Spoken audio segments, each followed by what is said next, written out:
Laporan dari Pak Dusun Lemanyao. Aku hadiah Panjat Pinang.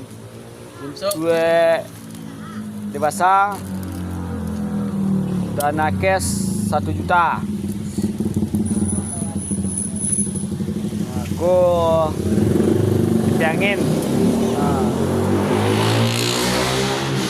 Ikut berpartisipasi kita dan sumando kita dalam membuat OD. Gomok untuk Panjat Pinang. Tu barami nami kita bisa ke Dusun Lemanyao. Mencari Panjat Pinang. Pinangnya sekitar 15 meter kurang lebih. Tu dia. Ada kipi angin, ada spermi, tu ada politron gitu. Aceng.